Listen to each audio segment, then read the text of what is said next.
Bom dia, a paz do Senhor Jesus Cristo. O meu nome é Elizabeth e eu vim trazer uma mensagem de Deus para vocês. A palavra de Deus que está em Mateus está escrito, Mateus capítulo 11, versículo 28 diz: Vinde a mim todos que estáis cansados e oprimidos e eu vos aliviarei.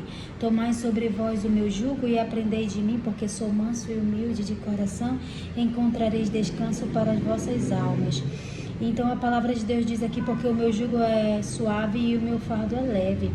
A palavra de Deus está falando que nós precisamos nos buscar a Deus e vir a Deus, porque o jugo de Deus ele não é pesado. Muitas vezes nós colocamos fardos nas nossas costas, fardos que não era para ser nosso. E esse fardo, ele é nós que colocamos nas nossas costas. Pegamos problemas das pessoas e colocamos nas nossas costas e não é da vontade de Deus. Então, através dessa mensagem, eu venho falar isso e venho dizer mais uma outra coisa. Muitas vezes a gente sonha com escola. Se você já sonhou com escola, o significado desse sonho significa provas que você vai passar. E o que acontece? Quando tem uma prova, o que o professor faz antes? Ele ensina. Ele vai te ensinar, ele vai falar o que você tem que fazer, como que você tem que fazer. E daqui a pouco você vai passar por aquela prova novamente. O que acontece? Por exemplo, como que Deus vai falar com você? Ele vai falar através da palavra, Deus fala 2, 3 vezes, Deus vai falar através de um louvor, Deus vai falar através de uma pessoa. Exemplo, eu vou ver a semana toda aquela mesma palavra para eu amar alguém. Ou então para eu ajudar as pessoas, para ajudar as pessoas carentes. Eu vou ouvir aquela mesma palavra 2, 3 vezes, a mesma palavra.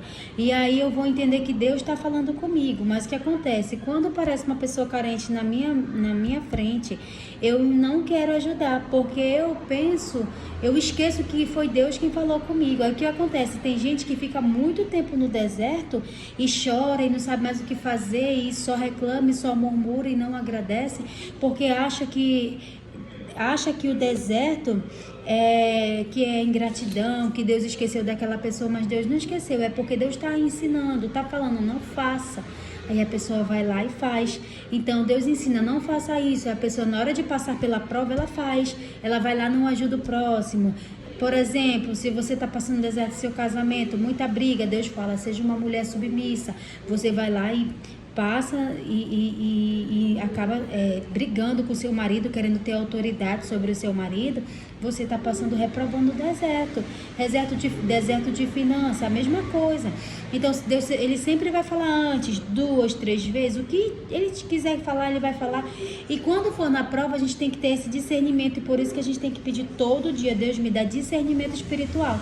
Porque aí Deus ele vai te dar o discernimento espiritual e ele vai te falar o que tu tem que fazer. E no momento que você estiver passando pela prova, ele vai te falar o que você tem que fazer. Então, nós temos que pedir sabedoria de Deus para que essa prova, como assim aquelas pessoas que passaram 40 dias, tem provas que às vezes só é 2 meses, e a pessoa ela passa 2 anos. Então, a gente fala, ai Senhor, por quê? Porque Deus ele está falando, e é o trabalhar de Deus, e quem contender com Deus é burro. Então, a gente tem que entender que Deus ele é misericordioso, mas que ele está falando, não faça, a gente vai lá e faz, a gente vai continuar na prova. Então, para que Deus venha nos ajudar, para que a gente continue na prova, para que a gente não desista, para que a gente entenda que o fardo de Deus ele é suave, ele não é pesado. As coisas de Deus é mansa, é humilde, é humildade. Então, que Deus nos abençoe, que Deus nos proteja, nos guarde, nos livre de todo mal, que a gente nunca esqueça que Deus ele sempre vai falar. Antes do professor passar a prova, ele vai ensinar o que a gente tem que fazer. Se você quiser continuar no deserto, se você não quiser continuar, você faça a prova. Se você quiser continuar, você continua a desobediência. E a obediência é que move a mão de Deus, e a humildade também. E a gratidão, nunca esqueça.